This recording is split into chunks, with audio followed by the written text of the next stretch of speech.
Hola, buenos días, bienvenidos a otra clase de nuestro curso. En la clase de hoy lo que vamos a tratar es el apartado de metodología y lo que veremos será lo que es la definición de metodología o qué es la metodología, los principios metodológicos y los ejes metodológicos en torno a los cuales ha de girar nuestra programación, ¿vale? Bien, ¿qué es la metodología? Pues la metodología da respuesta a cómo enseñar y cómo aprender. Hace referencia al método que empleamos para llevar a cabo el proceso de enseñanza-aprendizaje y queda definida a través del conjunto de actividades que se desarrollan o se desarrollarán a lo largo del curso. El enfoque metodológico viene determinado por el tipo de actividades planificadas y ha de ser activo y basarse en una serie de principios, que son los principios metodológicos, ¿vale? Como digo, estos principios deben regir nuestra programación y han de tenerse en cuenta a la hora de programar para hacerlo de acuerdo a ellos, ¿vale? Pues bien, ¿cuáles son? Pues uno de los principios metodológicos al que debemos prestar atención en nuestra programación es el partir de las ideas previas de los alumnos a la hora de programar. Tenemos que tener en cuenta cuáles son esas ideas previas que tienen nuestros alumnos para poder conectar los nuevos conocimientos con los que ya existentes, ¿vale? Esto pues deberemos de tenerlo en cuenta. También hemos de facilitar los aprendizajes significativos, tanto por su aplicación práctica a la vida real, es decir, a la hora de programar, pues intentar eso, darle una aplicación práctica a lo que nosotros estamos enseñando a nuestros alumnos, y también porque debemos adecuar los contenidos, esos conocimientos, adecuarlos a las necesidades, así como a los intereses de nuestro alumnado, ¿vale? Luego debemos de promover que el alumno sea el protagonista de su aprendizaje. ¿Por qué? Porque de esta manera nosotros conseguiremos que él desarrolle las habilidades que le permitan construir su propio conocimiento, ¿vale? Que vimos que es de gran importancia para poder aprender a lo largo de toda la vida y hacerlo de una forma autónoma. Bien, luego también tenemos que, a la hora de poner en práctica nuestra metodología, tener en cuenta que el rol del profesor es simplemente un rol de mediador, ¿vale? Y de guía de los aprendizajes, ¿vale? Deberemos intentar, con nuestra metodología, desarrollar la capacidad crítica del alumno para ayudarle a cuestionar y filtrar la información estereotipada que le llega del exterior, ¿vale? Hemos de potenciar la creatividad del alumno a través de actividades que fomenten pues eso, la reflexión, la indagación, la toma de decisiones y facilitar y potenciar la participación del alumno en el aula. Eso es muy importante, ¿vale? De forma que se constituya como agente activo de aprendizaje. Eso es lo que nosotros denominamos una metodología activa y participativa, ¿vale? Es muy importante la participación del alumno dentro del aula, ¿vale?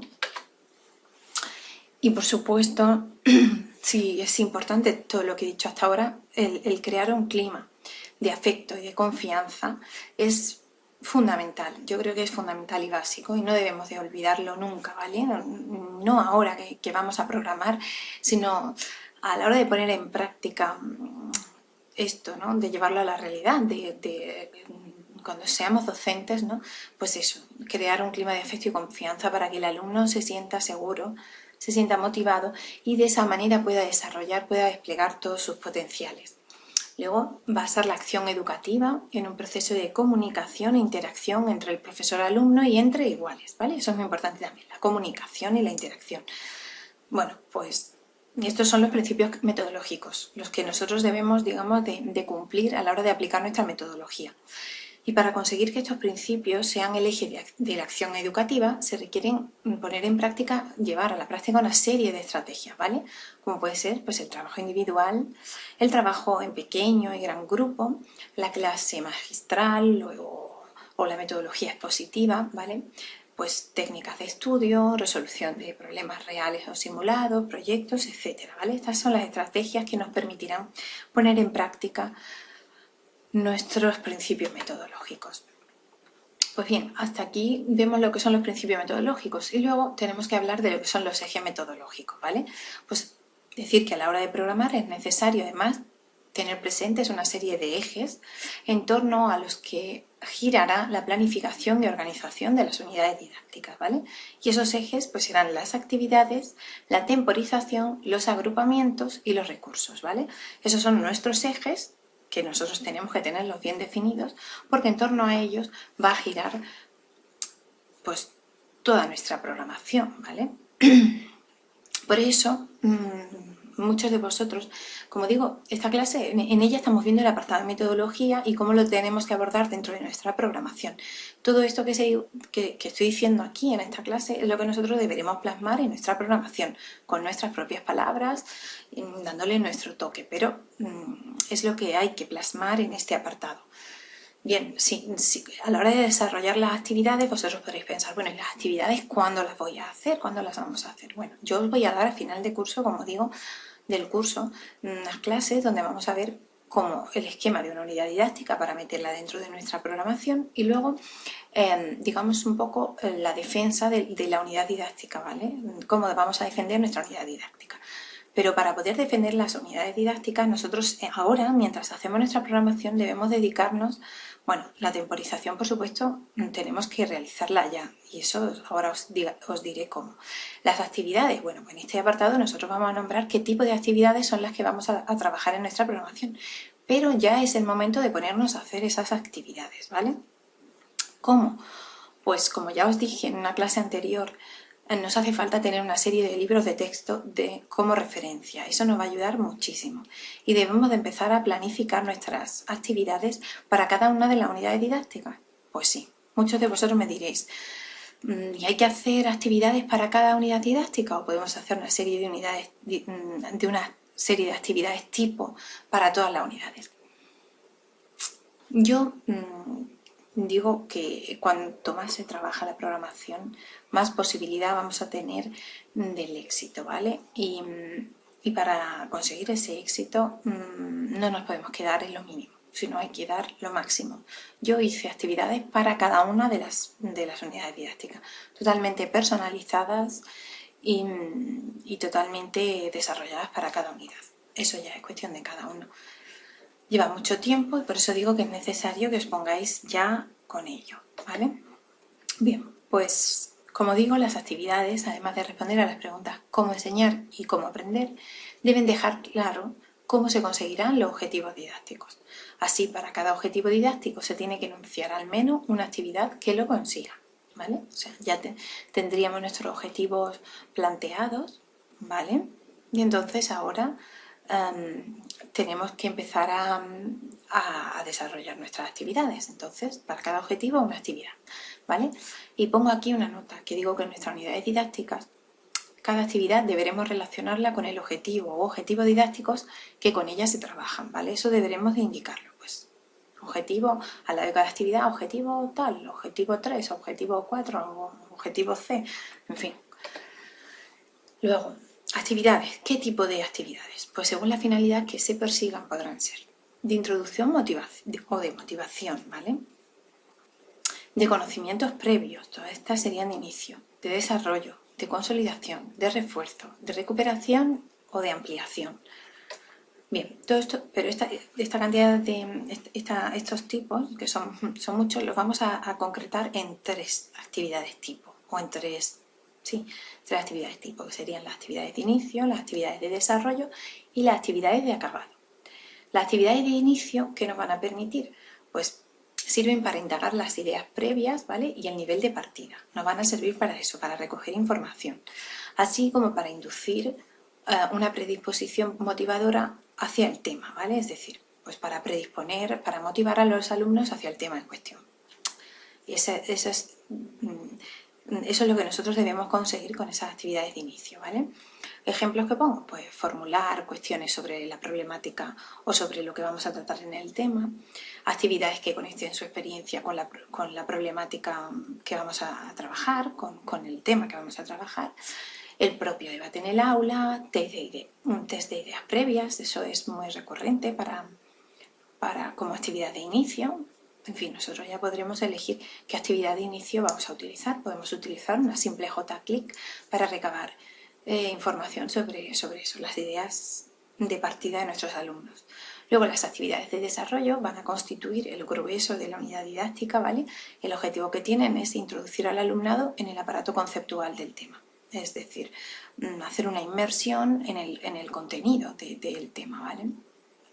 Y familiarizarlo con los nuevos conceptos, procedimientos y actitudes para conseguir una determinada competencia. Ejemplos, pues serían estrategias de exposición, descubrimientos o indagación, actividades, actividades TIC, pues como digo, la J-CLIC, simuladores, etc. Y por supuesto también actividades que nos permitan la interacción de trabajo en grupo. Y por último, las actividades de acabado. Bueno, pues las actividades de acabado buscan la consolidación de los aprendizajes, el refuerzo o refuerzo, ¿vale? Es decir, que nos permitan, ¿vale?, ver los aprendizajes alcanzados, ¿vale? Ejemplo de actividades, pues elaboración de síntesis, esquemas, mapas conceptuales, trabajos, exposiciones, pruebas, etc. Vale. Dentro de las actividades cabe destacar algunas técnicas de grupo, ¿vale?, que se podrán utilizar para motivar al alumnado, como para desarrollar y consolidar los contenidos de la unidad didáctica. Pero siempre que las usemos tendrán que adaptarse a las necesidades y a la edad del alumnado, ¿vale? Las técnicas de grupo. Temporización, pues bueno, eso también lo tenemos que realizar ya, que llevar a cabo ya. Y el tiempo responde a las preguntas cuándo y cómo aprender y hace referencia a la distribución de sesiones para las diferentes unidades didácticas. Eso lo tenemos que empezar a hacer ya. Cogemos nuestro calendario escolar para el año que nosotros vayamos a programar y en una tablita de este tipo pues vamos a poner nuestra unidad didáctica, el número de sesiones que vamos a dedicar a cada unidad didáctica y luego haremos pues cómputo de sesiones por evaluación y luego sí que nos hace falta, que no lo he puesto ahí, al final el número de sesiones totales que debe de coincidir con los días de clase que tengamos en nuestro curso. Bien, otro de los ejes metodológicos son los agrupamientos. ¿Por qué? Porque la organización grupal de los alumnos, de nuestro alumnado, es una valiosa herramienta que va a permitir tanto enseñar los contenidos propios de la materia, así como los contenidos de áreas transversales. Las agrupaciones, siempre que no sea posible, deben ser cíclicas. ¿Qué quiere decir? Pues que deben de ir cambiando, rotando, para que demos posibilidad de que los alumnos puedan trabajar con todos los compañeros de clase a lo largo del curso, ¿vale? Así vamos a atender a la diversidad y vamos a evitar discriminaciones y formación de grupos cerrados, ¿vale?, y excluyentes. ¿Qué tipo de agrupamientos? Pues los grandes grupos, para la realización, por ejemplo, de debates comunes en los que se defiendan posturas distintas, pequeños grupos para la realización de trabajos, proyectos y actividades del aula y el trabajo individual que será pues para determinadas actividades tales como búsqueda de información, realización de trabajos concretos como puede ser, pues yo no sé, planos, problemas, dibujos, esquemas, etcétera, y otras actividades del aula, ¿vale? Y por último, el último eje metodológico serían los recursos, que responden a la pregunta ¿con qué enseñar y con qué aprender?, ¿vale?